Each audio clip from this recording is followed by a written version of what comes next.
bit of that. And then all of a sudden I sort of had this idea, I'm going to sort of put it all in a little box, for want of a better word. Different ideas, experimental, get a taste of it. So I actually created these little kits and I gave them away to different charities for the kids, just to get my name out there. And it's one of these charities that I started talking to them, and we were in sync with what we were talking about. And the next step is I sort of had this epiphany, I can do workshops. Same thing. The same principle is putting some happiness in their heart as opposed to 24 hours of the crap that goes through your head. So, so it was just a case I approached them and bit the bullet, got past that fear of that word of the rejection and that no, just, working with myself. And just help the local area, which is, I've heard this on plenty of podcasts too. Start with your local area. Lisa Nichols, she was the one who sort of mentioned it a lot. So that's what I did. Something. No, and you're right. And that's something that I want to do is like, you want to start nice and small and start nice and local, right? And yes. Then you want to become like this mega star where you have your name on the billboards and as soon as you step outside your car, women are fainting like, oh my God, it's terrain. Yeah. Right? That's where we want to reach that point, right? Yeah, nearly. Yeah. So it's just a case of I would like to see by the time kids are 15 or even 16 or whatever, they are aware of what they can do. So I want to go out public speaking. So start small, get everything sort of honed in. And I would like to see that every child knows by the time of their that teenage years that there's a thing that they can do to stop the crap in their head, and they can just bring in some happiness, some positivity. And it's just so simple. So public speaking, just to make it's more about focusing and targeting the middle-aged people, because the parents themselves don't see a lot of what's happening with the kids. The older generation, the grandparents, the aunts and things like that, they can look from the outside in and they can see the changes in a child. So it's sort of picking up from there. So that's my goal. Perfect. So I know you're joining us today because you have a beautiful message and you have something that up until, I'll be very honest with you, Donna, up until maybe the last couple of years, I knew what was happening, but I didn't know how common it actually is. So how about take us right from the beginning? Let's start right from the genesis of it. Tell us how things started with you when it comes to your journey and surviving some of the things that you went through. So I think the most prominent issues I had was, and the ones I remembered was my father disowning me and the issues that I went through with that. And that sort of from the point of when it just was cut and dry. And I just, over periods of time, running into people and being told, he doesn't recognize you. He says he's only got one daughter, and that's my sister. He doesn't acknowledge you as a daughter anymore. And just the constant stuff. I remember that, but I didn't really understand that all the other stuff that I went through. I was sexually interfered with as a 6-year-old, but I blocked that out. So that played on all of it played on my mind subconsciously. So much stuff was on my mind subconsciously.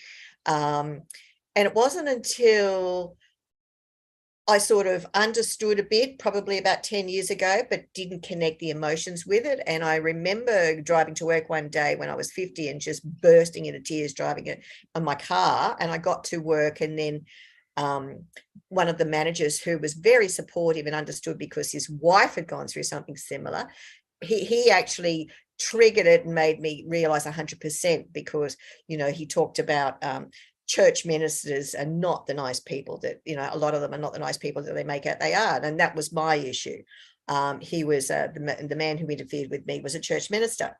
So all of a sudden, everything started falling away and, opening up and the overwhelm. So it was very, very, I didn't realize that how I was living and what was happening with me was not normal. I thought it was all normal. And then it wasn't until I went to a psychologist a couple of years ago, and she told me, that I was suffering from PTSD and depression, and said, "Did you know that?" I went, "No, why would I know that? I just got on with life." So it was then that I sort of, over doing different therapies and self-helps and meditations, past life regressions, and the psychologist, EMDR, they call it, and lots of other things, hypnotherapy, that I realized how much I'd gone through, how much of my normal life, I thought was normal, was not normal. So, it was even just the fact of both parents are alcoholics, both parents domestic violence. I heard it, I saw it. I didn't realize how much it affected me. Even, these days, these days where it's illegal to drive drunk, whereas back when I was a child, I used to have to probably average every 3 months, my father would drive up to his brother's place, and then for a weekend away, 3 hours away it took. But then on the way home on the Sunday, he would do the Sunday session in the pub, and he would always drive home in the dark, drunk. And of course, I crept over into the back and lied in embryo position in the back of the car, and just terrified every time he slammed the brakes on for a near miss. So, there was no accident, but I didn't realize the trauma that it was creating from being in that situation. So it's just a constant from 6-year-old through to when I was about 30. I decided I can't see my father anymore, because he was just another kick in the guts. I was trying to do the right thing, hoping things would change. So it was just adding to the trauma. Did I answer the question? No, you've more than answered the question, and that's a Right. beautiful way to put it. Because what I'll say for you, Donna, is I don't know if you have children. When you get children at 6 years old, very vulnerable, Yeah. very dependent on their caregiver, whether that is the biological parent, a step parent, or a foster parent, whomever is in that situation. You're in a situation of trust. And Yes. for you, you were being interfered with at 6 years old, very vulnerable, very prone to that type of behavior. And as you mentioned, you may not know that it's wrong. I've interviewed some people, and one of the things that they told me was a little bit shocking, is that they didn't know that it was wrong because their body is reacting to it in a way that kind of feels good. They just don't know. So when you look back at that age, when you began to realize that, this doesn't make sense, how old were you and what were your initial thoughts when you actually had that feeling afterwards? Well, the funny thing is, I honestly, my father was in the Navy, so we were at a Navy base in Victoria. And I do know growing up that he should have been there for about 3 years. Well, he wasn't. We left in 12 months, and there was a period of time it was just snapshots of my memory, trying to comprehend what was going on. And then I recall when we left Melbourne, we went back to Sydney, and we lived with the grandparents, which is not normal for services and people in the services. They have a house for you. But so I understood he got me out of there quickly. Because back then it was a case of, it was okay. People just ignored the fact of children being interfered with by adults. And once I got out of there, all I ever did was recall is just a memory. I would get these flashbacks of being because this happened a Sunday afternoon after church. It was a case of, I went to Sunday school, they went to church, and for some reason, whatever, they trusted me to stay with him and help close up the church while they went home, and he brought me home later. So I have this memory of being in the car, feeling very embarrassed, knowing he's there, knowing my brothers are not with me, but just feeling awful. And that was the only thing I carried with me as I grew up, was this awful emotion. I would get this flashback of this car, which is a specific, very unusual car, just a couple of things. And I hated church. I hated religion. And I don't know where all that came from. So it wasn't until I was an adult that I realized the story. But there was another incident with this man. We were at a football game, And this has all come back slowly. And I believe it comes back when the soul spirit knows you can cope with it. So this came back slowly. Only 6 months ago, we were at a football game, a men's football game, and this minister took me to get a drink or an ice cream or something, but didn't take me back the way we went. Took me around the car park because, you know, it was a lot of trees and parkland sort of thing, around the car park, and took me in between the cars and got down on his knees and took his trousers down. Now, I remember standing at the end of the cars, don't want to go. But because I was 6, I couldn't remember how to get back to my parents, my mother.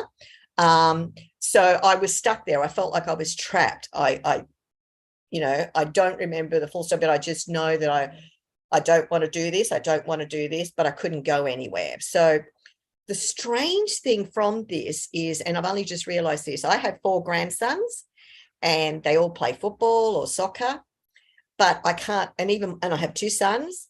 And while I went to my son's football games, I just had this fear. I just couldn't relax. I couldn't settle. And my grandsons, I can't go to the football games. I can't. So I've realized now why I can't, because it was the conscious mind, the body says, or the mind says, right, we'll just avoid that fear again. We'll never, ever go to a football game.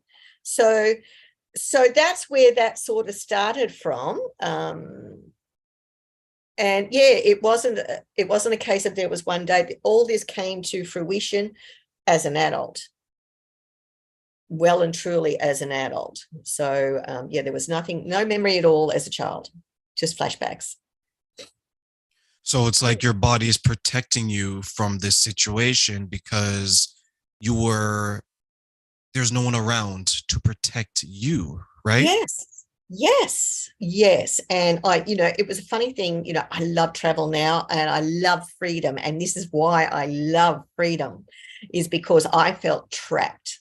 There was nothing I could do because I was young and I couldn't make decisions for myself back then. I was reliant on an adult to guide me and direct me. So now, yeah, and I honestly believe that's why I love freedom.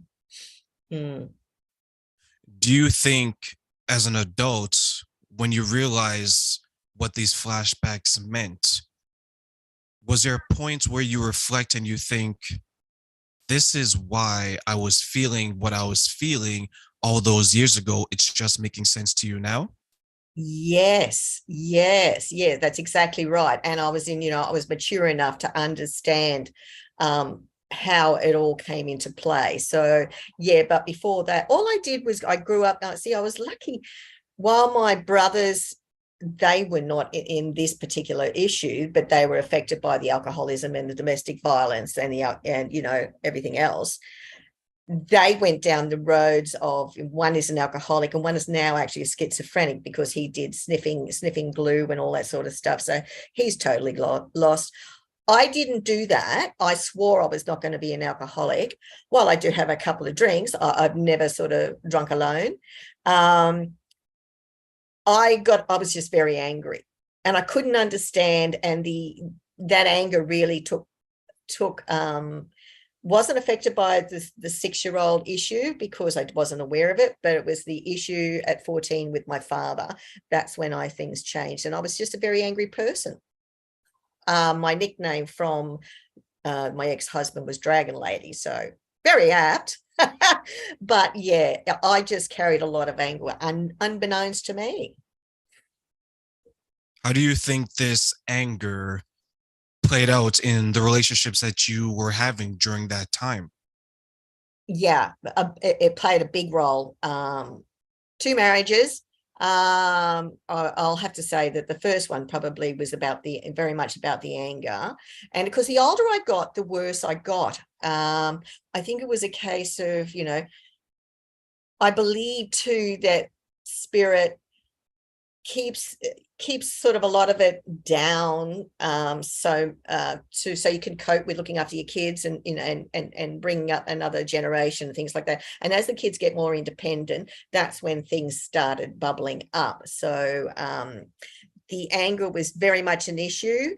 But I noticed more that when in the relationships that, there was a real love. They really loved me. So that's why it sort of wasn't an instant thing. But with friendships, I remember pre-14, I had a big circle of friends, huge circle. We had parties all the time. My father allowed us to have parties to keep us home and keep an eye on us. No alcohol, but yeah, it was great. We socialized a lot. But I noticed after 14, when the disaster with my father hit, I fell off his pedestal.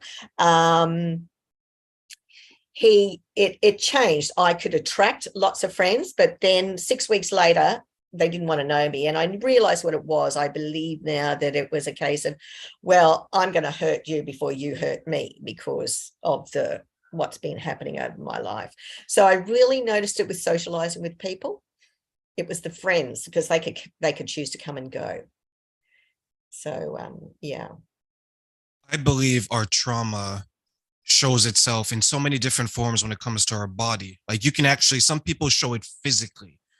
They have the scars, they attempt bodily harm to themselves, right? Yeah.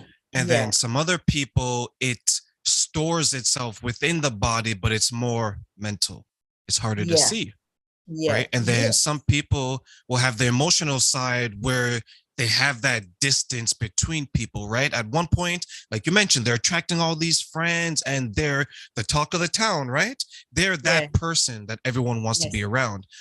But then to protect themselves in a way that they didn't have protection before, they would always push those people away unknowingly to themselves. Correct. Yes. Right. Yes. So when you were experiencing these things, Donna, when you look back, when you're going through everything and you're having these relationships, you had your first marriage, maybe you had boyfriends, maybe you had your second marriage, whatever the case is, right?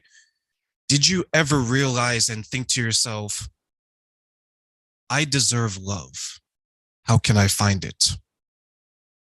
No, because, well, I didn't say those words. It was just a case of, why are they not hanging around? What is it I'm doing that they don't want to see me anymore? Why is it, they liked me a couple of weeks ago and now they don't want anything to do with me? Why am I not getting invited? And then there are those who are brave enough to say, you need to meditate. This is going in there later on in the years. So I just had that same thing. And I would just go, like my life, because there were so many things that happened. It was a case of, well, can't dwell on that. Move on. You got to keep work. You got to get your life forward. So I would just brush it off. I would ask myself that question and then go, well, I can't do anything about it. Just keep going. So I didn't look any further. And maybe that's why the anger was just building and building and building inside. Looking back, or as of right now, do you feel you deserve love? Absolutely. The first thing I had to do was learn to love me, because I realized now too what it was is I was, up until a couple of years ago, I always needed to be in a relationship. I always needed someone to love me. And that's what I realized was I was looking at, it was a subconscious thing, I believe, that if somebody else loved me, if I had a partner and someone loved me, that was okay. What I've realized now is going through this journey the last couple of years is I have to love me. And now that I do love me, I don't care if I'm not in a relationship. It doesn't matter. So yeah.